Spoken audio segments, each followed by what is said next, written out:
what you do is you start with the end in mind, and then you go backwards. You know, if, for example, if this is the lifestyle I want to have or the impact I want to be able to have at retirement, what has to take place now until then to get me there, right? Or if I want to be known as a loving husband, how do I need to live my life each and every day to be there? You know, when I'm dead and gone, and people are talking about me, are they going to say, "Man, he was an awesome father"? If so, what would have to take place to get to that point? Thanks for coming on the podcast today. I'm really excited about our talk. I think this is the one Devin and I have been like talking a lot about this and like what we want to ask you. So like we've got tons of questions. We've actually got people. Kind of scares me, man. We've got people that have actually texted us and got us on Instagram and like asked questions as well. And so I'm pumped to get into that. But first, I want to talk just a little bit about you, who you are. So kind of give a quick intro about yourself. That's kind of a boring story. You want me to start in 1976 when I was born? No. So just a little background on me. I'm married to my wife, Holly. This is our 20th year of marriage, and we've got two girls. Yeah, it's a big time. Yeah. And today actually is my youngest's birthday. So nice. She's 8 years old today, and my oldest is 13. So two girls. Nice. But was born in Wisconsin, but we moved to Arkansas when I was a year old. So I'm pretty much a Razorback. Yeah, I don't know that I can claim much from. Yeah. Well, just about. Yeah. Too cold up there. Speaking of, it's kind of cold here today, but not comparatively.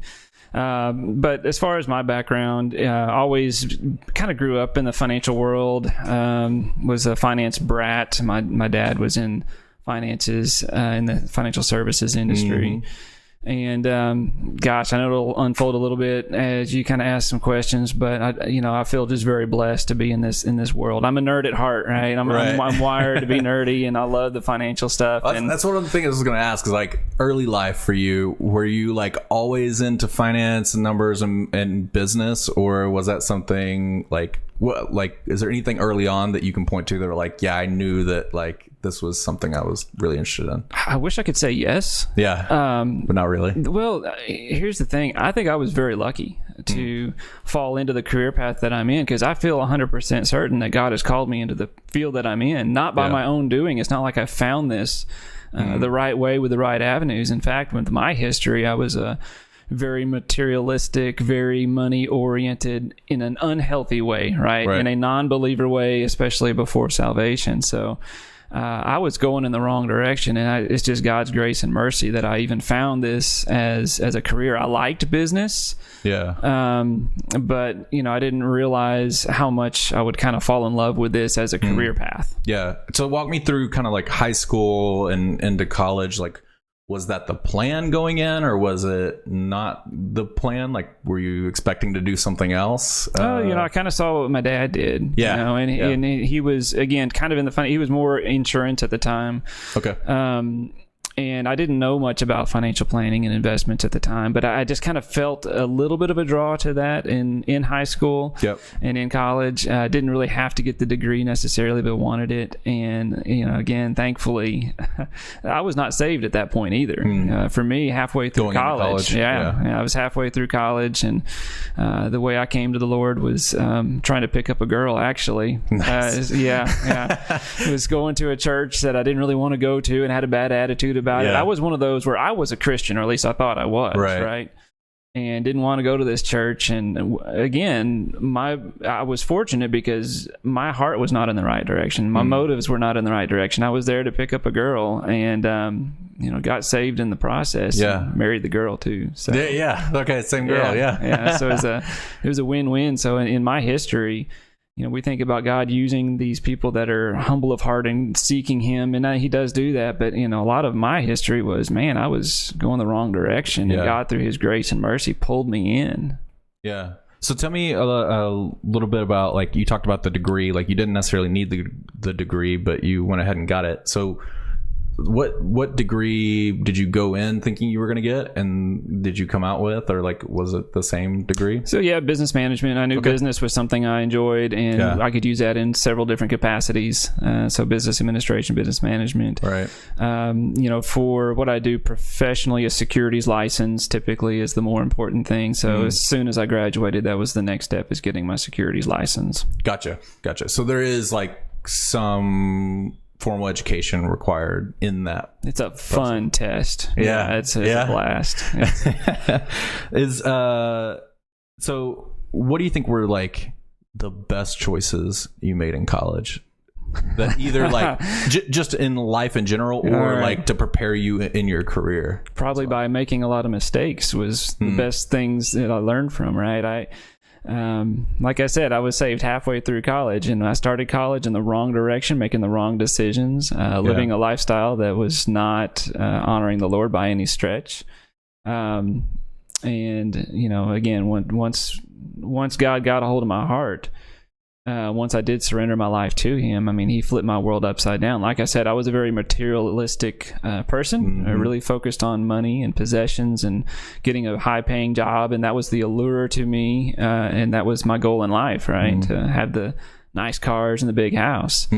And right at salvation, I mean, God flipped my world upside down and made me fully realize it wasn't about me, and it was about full surrender and having that relationship with Him, which meant my finances. And so it is ironic that now I professionally help people with their finances from a biblical perspective, and I teach ministry-wise finances because God is just showing His strength in my weakness, because that is not how I was wired. So as far as decisions that I made, I probably made a lot of poor ones, but then got refocused. And college did a good job of, after that point, to prepare me in some ways, but most of what I learned in college, I would say, didn't really apply much to real life career stuff. I would say that that's actually pretty typical, though, for, it sounds like a number of careers. Like, like personally going and getting a psychology degree wasn't necessarily like useful as a product manager, developer, things like that, right? Perfect. It actually, I mean, I've used it quite a bit, right? Like, but it's actually, there wasn't a lot of practicality that I learned in college to prepare me for the business that I'm in. And so I wonder, like, it sounds like that's kind of the same way. And would you say that, like, nowadays, if somebody's deciding whether to go into business or financial advisement, is college A, necessary, and B, worth it to do that? Like, what's your advice there? That's tough. It's interesting. You see all these guys that have been super successful, right, without the college degree, or maybe they dropped out part way and were still successful. I think the determinant, I'm big into podcasts and audiobooks, and I'm remembering one in particular where there was a study. They were trying to figure out what is it that led to people to success, what character trait or ability or background, and they ended up falling on the term grit. Determination, grit. You don't give up. You persevere, and I think a person's characteristics is going to determine how successful they are. Now, college with a person with grit is going to be that much more prepared, I think. Is it necessary? Probably depends on the field, of course. Sure. Yeah. Like things like, being a surgeon. Please go.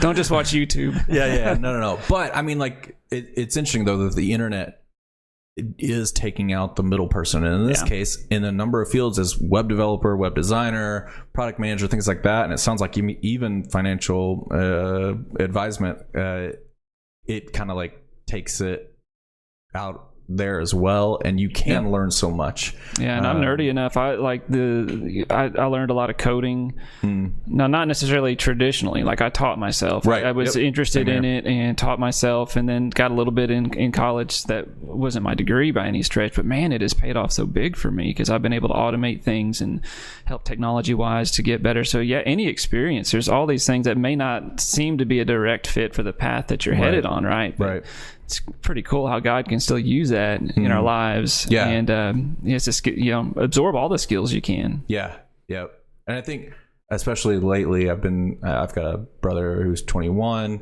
and he's like trying to figure out what he wants to do. And I'm like, you should be like tasting all kinds of things right now. I think that's like, if you don't know which direction to go, like there's some people like my wife, Courtney, who like knew she was going to be a physical therapist since she was 12. And I was like, and she did, right? Like she just like, that's my path. And I know that's where I want to go, and what I want to be doing. And but then there's lots of people I think in college that just go to college without any idea, thinking that like college will actually help them figure out. I actually don't believe that. Like I believe that like you figure it out through trying different paths, trying different things. And I think things like internships and apprenticeships are actually a very good idea. Be like, I will come and like work for nothing for you for 3 months and just see if I bring value to you. Like that, I mean, just that alone, just to test something would be a good idea during the summer and things like that, right? Like you could easily get kind of a taste for that. Do you like think apprenticeships and internships are kind of like extremely important? I mean, it gives you real life, because like I think we talked about college sometimes prepares you, but then sometimes it's not real life, right? So you don't know what the fake job environment is. Almost. Very much so. And as you taste all these things, I think you start to discover how is it that God's wired you. You know, what is it that interests you, what doesn't? Because I found out real quick, I didn't have a taste for chemistry. I didn't have a taste for history either, right? It was definitely math oriented. That was my thing. A little bit of the science stuff, anything that required reason and logic, but man, it seems that there's always like, there's two things that have stuck out to me for every individual that I've met, and it's like there's a passion and a purpose. And like the purpose is actually all the same for all of us, right? It's to proclaim the name of Jesus as we go. Great Commission, right? Like that is the purpose, but the passion is unique to different people in different ways. And I think that's the key, is finding that passion. And when that passion is your work that you're doing, I find that it just like, it excites you, it wakes you up in the morning and keeps you up at night. Like it's that thing that just like drives you. So when you get passion and purpose, they intersect. That's the crossroads where it's just like that intersection is like, so it's interesting that you asked this too, because we've been in talks. You know, my girls, like I said, they're 8 and 13, but I'm already wondering what path they'll take. You know, same here with Brody. He just turned 7, so I'm I'm in that mindset of like, I'm interested to see what create a business plan, bud. Come on, right? Like I'm interested to like, because growing up, I was into computers and everything. My parents weren't. They didn't like. We had a computer, and I would like teach myself how to code in high school. And then they were like, what are you doing? Like I would go on a website and change the title of like the website, and they thought I hacked the website, right? Like I would do things like that just to mess with them. And like, but they didn't really, I think, know how to support, because the internet was new. Computers being at home were still fairly new in the mid 90s. I mean, and so I'm like, okay, like, it's more accessible, robotics, things like that. Like, is Brody into that? Like, let's get a little kit, see if he likes that. And he kind of likes that. He loves Minecraft more than anything. So it's like, okay, like, and he loves telling jokes. And so I'm like, okay, well, like, how can I like help him, like, I don't know, push him to just kind of like test things out and figure out what he likes. I think that's been my mindset. All parents listen up, right? Because I mean, this is the thing that we all struggle with. How do we, but if you're not intentional about it, see, the thing is, you're showing intentionality here at even 7 years old for Brody. That's what we all need to be doing is, you know, parenting. If you're not careful, you get on autopilot, right? Oh, absolutely. Yeah. And I mean, I still find myself plenty of times in autopilot too. Yeah. And it's being intentional. Too. Yeah. It's just like, I think it happens, but the intentionality, and I think mindset, just self-esteem is so important to like drill into our kids, like across the board, self-awareness and understanding like what they are good at, what they do like doing. I wish I had learned that much earlier, I think, as well. It's one thing I've been working on with. Yeah, the 7 habits of highly successful people. Self-awareness is key, right? Yep.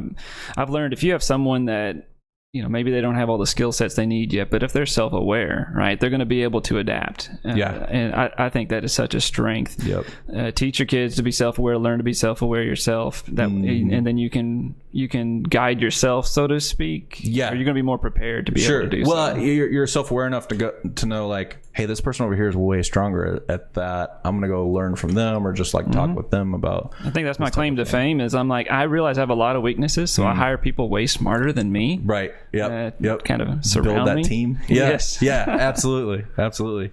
So going through college, you have your personal conversion, and you said that it just kind of like flipped overnight for you, and like God really started pressing in on you of like, okay, it's not the materialistic approach, right? Like that's not right. So how did your own personal finances and things like that change in that conversion? Here's the weird thing. In some ways you wouldn't necessarily see it from the outside. I would have been a great Pharisee in that I tend toward legalism. And so I thought I was a Christian. I thought I was a believer. I tithed before I was saved. Right? And so I would say a lot of people wouldn't observe it necessarily, but my heart, my motive, my direction was more about, what I looked like, right? Portraying an image kind of thing. So in that respect, it didn't change much. Now, I was still focused very heavily, though, on I want this house, I want this income, I want this car, it's basically a me focused life, and that's what really changed within me. It's probably just more motivation and direction than anything. But as far as I was still pretty frugal. I still was number oriented and budget oriented. I was still tithing and giving. So a lot of people didn't see the action going on inside my heart, though. Right. Yep. And I think again, mindset is like the intention behind it is actually the really crucial part. So you graduate college early in your career. What do you do right after college? What I've always been the youngest person in the career field, just about, that I've known. Not now. I'm definitely, I got the gray hair to show it. But as far as when I got started, got an insurance license at age 18 and started which is technically into the financial services world. And then as soon as I graduated, I got my Series 7 and 66 securities licenses. These are all like tests and licenses. Right. So I got them just about as fast as I possibly could. Right. And so that was the next step, is to get the securities license. So I did that immediately right out of high school. And got into the career, and with a little bit of excitement, but realized at this point I am young in my faith still. 2 years in, I guess, when I graduated, 2 to 3, and kind of hit a point of emptiness. Sitting in my office, staring at my screen, thinking, "What am I doing? What is?" God was just burdening me, this conviction that there's more that needs to be seen than what I am currently seeing. And I wasn't I was in a place of seeking at that time, I will say. I was broken to the point of, God, whatever you want me to do, whatever it is, just show me. I was seeking him at that point, but I didn't really know what that meant in my own current career. I think it's very good for us to get to a point of brokenness to where we say, God, you want to send me to Africa as a missionary? All right, I will drop everything and do it. Now, when he didn't, I was like, all right, it's really not what I wanted. But at that point in my life, I still remember sitting at my desk and just having this conversion experience in business, basically. It was a very strong sense of revelation from the Lord that, I want you to stay in this business, but you're going to honor me in it. Which I thought I was already doing, actually. Serve people with integrity and don't lie and steal and things like that. Of course, love your clients. Things that we would hope like someone in your profession are doing already. But what God was impressing on me, though, was there was so much more. There was so much deeper, that I could go with this than I was. And there were two elements that came from this. One was in career, my business, my relationship with my clients, the way I did things. I needed a biblical worldview and something much deeper. And then two was more of a teaching element. And I was very, very convicted about that, which is, I want you to teach the church what it means to have finances from a biblical perspective, how should we relate to finances? What does it mean to be a steward, right? And so I was very convicted about that, even more so. In fact, I ran out and bought a projector because I knew I needed to be teaching and presenting something, right? Yeah. All right, so back then, right, projectors weren't like they are today. All right, I spent $5,000 on a projector. Right now, you can get them. I was going to say today, how much will that set you back? A couple $100. I don't know. They got them portable, and probably more than that. They hook up to your phone now too. All right, I spent $5,000, and I didn't even have a presentation to show on it. Right, that's how convicted I was. Yeah, ran after that. Now I will say I ran probably too quick. So to tell myself, I do have a history of running before God. As you probably know, that's not a good thing. Yep. Right? And you learn from that. So what I did is I actually, all right, God's called me toward this. I know it. I'm convicted. I bought the projector. Now I'm going to create something to show and wow people over with. It was kind of where I went, right? Right. And I spent months developing something, and I put it together, and I actually went, and a church had me come in and teach, right? Yeah. And I got applause from people and praise, and I left that night feeling empty because I had realized I may be getting praise from these people, but I jumped ahead of the Lord in that, right? That was a pivotal point for me, and I learned to pull back and draw close to God and say, all right, forget this, scrap it, let's start over. What is it that God, do you want me to teach? And it took a lot of, diving into the scripture. I had to know, what the word says about finances before I could teach it. And back then, I didn't know who Larry Burkett was. I didn't know who Ron Blue was, Howard Dayton, any of these big biblical finance guys, which I almost feel like God maybe hid them from me intentionally because that forced me into the word myself. Yeah. And then revealed it later, and I was able to grow even more by following what they taught. As well. So, revamped, got back on track, and started doing teaching ministry. That was much more meaningful at that point. Yeah. So did you, out of college, just like start your own business? Did you go in business with somebody else? I've been pretty fortunate because in this career path, you either go with a large wirehouse or captive agency, like in Edward Jones, Merrill Lynch kind of thing, or you can go independent. And by and large, what I see, most people would love to start out independent, but it's hard, right?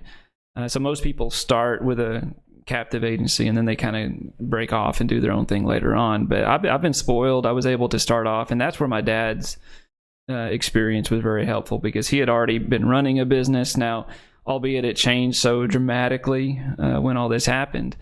But I was able to start out my own company with him as my partner and build it from the ground up the way we wanted to. So talk to me a little bit about just kind of like the business conversion. So you and your dad you have the business together, you start working.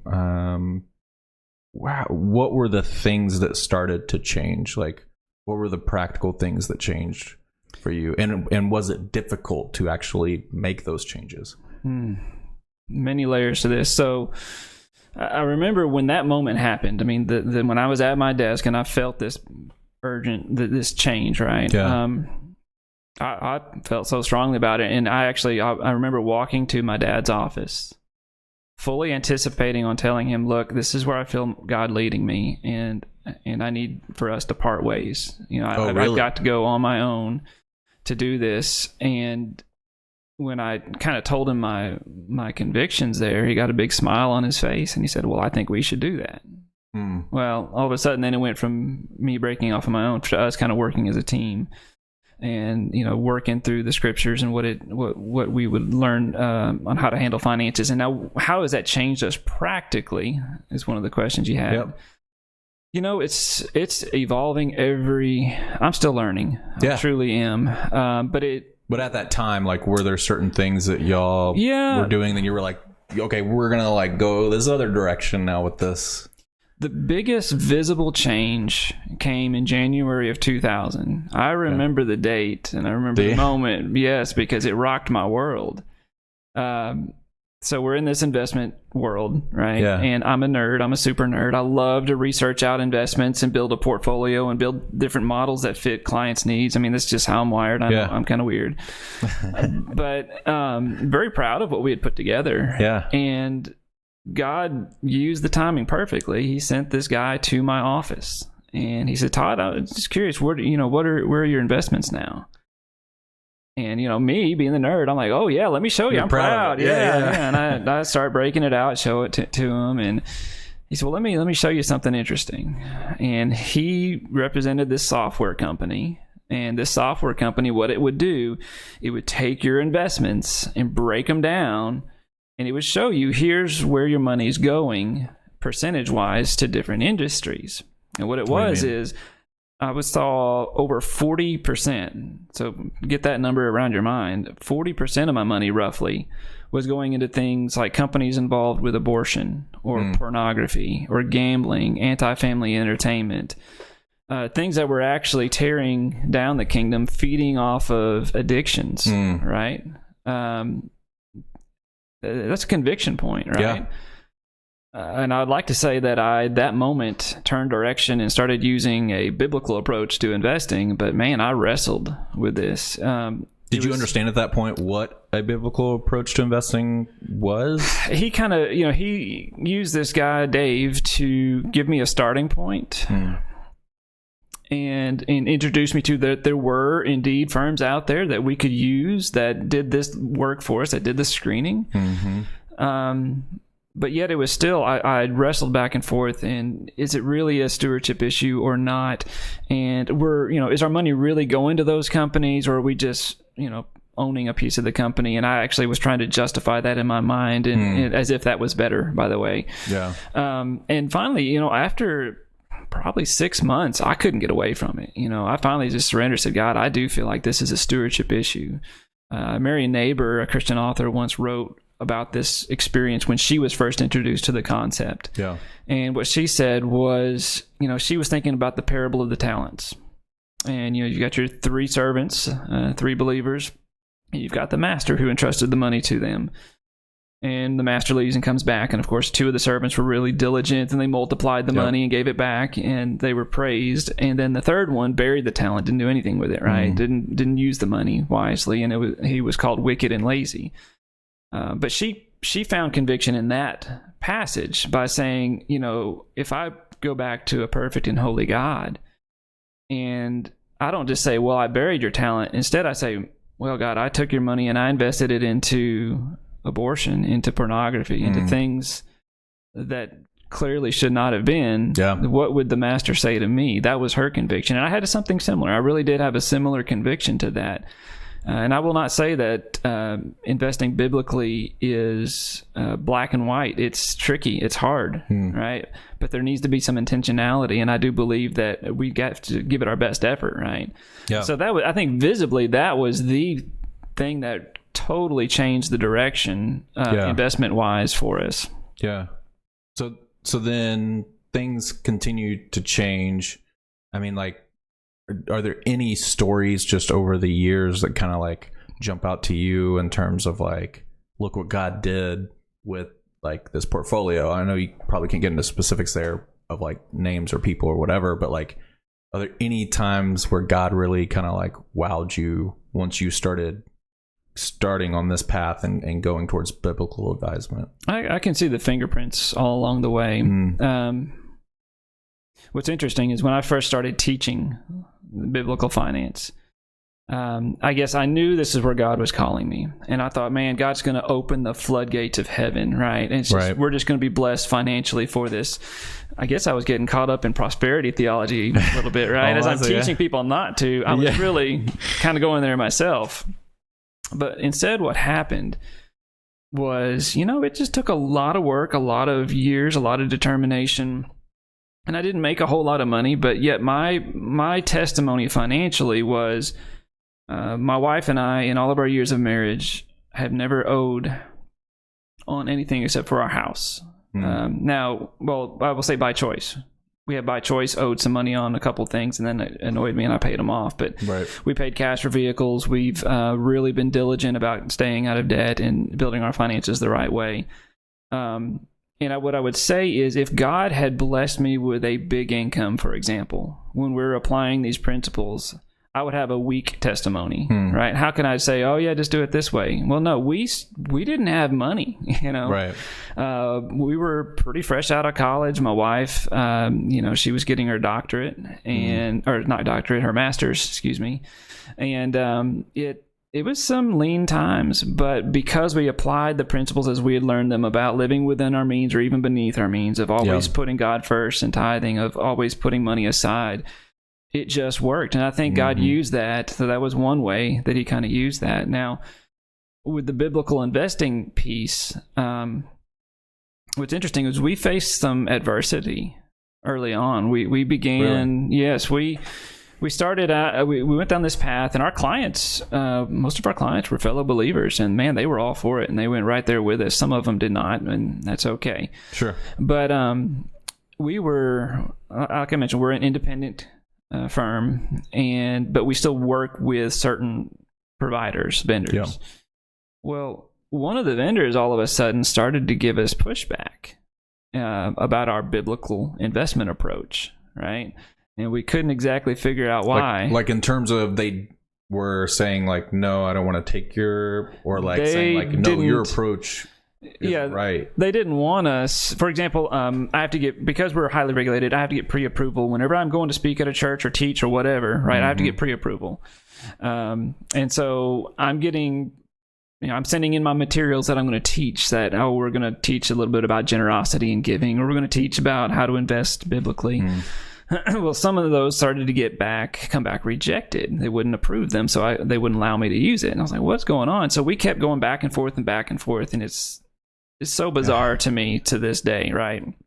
Because at this time, we're two guys in Hot Springs, Arkansas, right, that are doing biblically responsible investing. We're not a big firm, and we work for this company. Nobody knows their name, but they're huge. It's a big, massive company.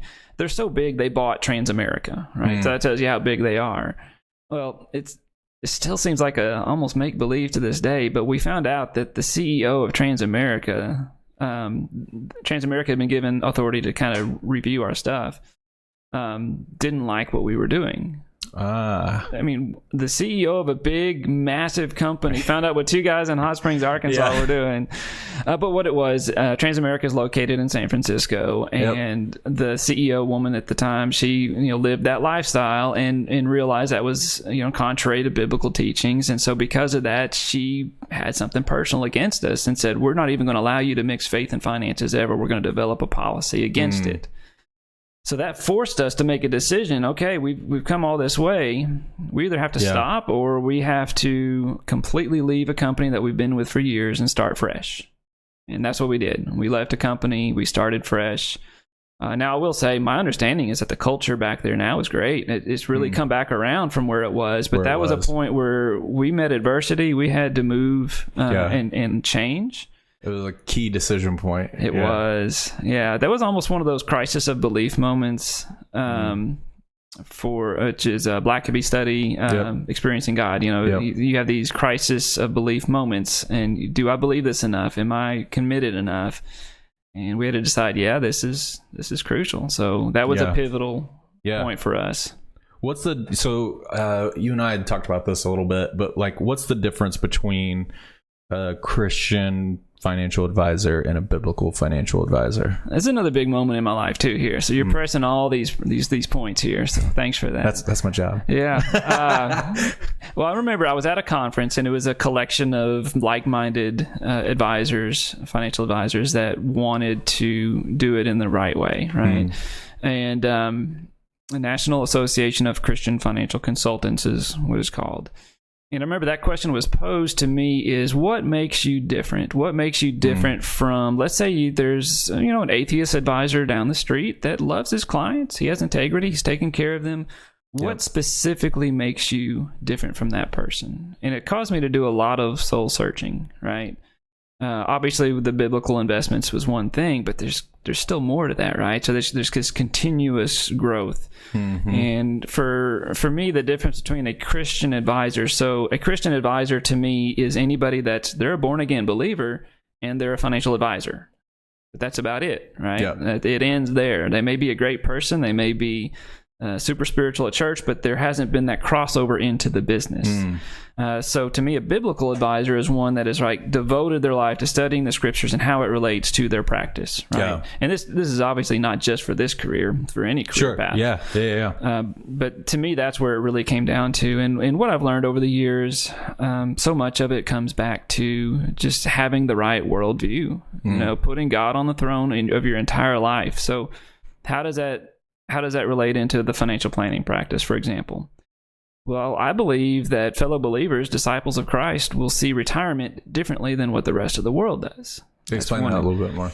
Well, I don't know about you, but I mean, especially pre-conversion, right? My focus was not only to have all the nice stuff, but then I'm going to hit a point where I retire from my job and I do nothing, right? I'm going to chase a white ball around a grassy field, or I'm going to kick back on a beach. Yeah. But nowhere do you see that as a biblical concept, right? Retirement, in fact, retirement, the only time you see it in scripture, the Levites at age 55 is mentioned that they were to retire. Now, sort of, at the time, they're moving the tabernacle through the wilderness, right? The Levites were construction workers. Right. So at age 55, they probably couldn't do all that stuff, but they were still to be involved in the temple. Yeah. And so, where does this idea of retirement come from? It's a relatively new concept. In fact, what I would say is the westernized version of it kind of flies square in the face of what God planted us on this earth to do. Why did God place Adam and Eve into the garden? Were they just supposed to kick back and relax and enjoy? Well, no, they actually had work to do. They were to take care of it. So I think retirement... by the way, I am not saying you can't retire. Retirement is an awesome thing, but maybe we need to redefine it. Sure. Right? Some of my clients, I'm a better person because of my clients. I've got clients that are so further along in their spiritual path than I am, that I learn from them. For example, I've got a client that they retired early, worked hard, they built up, they retired early from a secular job, and now they are full-time going around with a ministry to help build churches, right? Yeah. That to me is an awesome retirement. Yeah. Another, a mentor of mine, Larry Fincher, he was an Entergy with lineman, he was a Entergy engineer for years, and he saved up and did well, and his whole career, he was still working and involved in the church and building a ministry, a teaching ministry for young families. But then when he was able to retire, he was able to pour more of his life into that, which has grown into a retreat that I get the privilege now to speak at 3 times a year. So that, to me, those are the guys that inspire me. And that's, I think, the worldview change. You look at retirement differently than what a non-believer might. Yep, that makes sense. So what do you think... what's the legacy that you think you're here to pass on? So we talk about legacy and experiences, and really, like, the podcast, right, is centered around generational wisdom. What's the knowledge and stuff that you would say are these right now, where you are now, could be different in 20 years, right? And we'll have you on in 20 years to see if it is. But that'll be fun. What are the kind of key points that you're if no one else listens to anything else I say, here's what I need you to understand? And legacy is such a big word, and it fits my career path. So in financial planning, what you do is you start with the end in mind, and then you go backwards. If, for example, if this is the lifestyle I want to have, or the impact I want to be able to have at retirement, what has to take place now until then to get me there, right? Or if I want to be known as a loving husband, how do I need to live my life each and every day to be there? When I'm dead and gone, and people are talking about me, are they going to say, "Man, he was an awesome father"? If so, what would have to take place to get to that point? So financial planners, by nature, I think we kind of are wired this way, because professionally, that's what you do. What's the end goal? And then you make a game plan to get to that point. And so I think that's actually maybe the answer. Is you talked about self-awareness earlier. Be self-aware. Who are you today? If you were dead and gone, or if, let's let's stay out of the you're dead and gone stuff. Let's go to you're on a rocking chair. Yes. Fast forward, you're 65 years old and you're thinking back on your life. Right. Are you going to have a life full of fulfillment and joy over the race that you've run, right, or are you going to have regrets? What's it going to take to make you feel like you were successful in leaving a legacy, and then reverse engineer that. Yeah. In a practice that I found helpful is think of each of your roles. Like I mentioned, I'm a husband, I'm a father, business owner, I'm a member of my church, member of my community, I've got friends. Each of those roles, think about the impact that you're making. And I think the hard part is too, you have to choose to emphasize some over the others, right? Mm-hmm. We all have a finite amount of time, and so you're pulled into several directions, and we all feel that way, I think. Yeah. I've got all these things pulling at me, requiring my time. If I'm not careful, the stuff that's not as important is going to take over. The urgent's going to take over, right, the meaningful. And you may have heard this story. I like to use it sometimes when I'm teaching, but the story of a professor teaching time management class, and he takes this large glass jar and he sets it on the desk.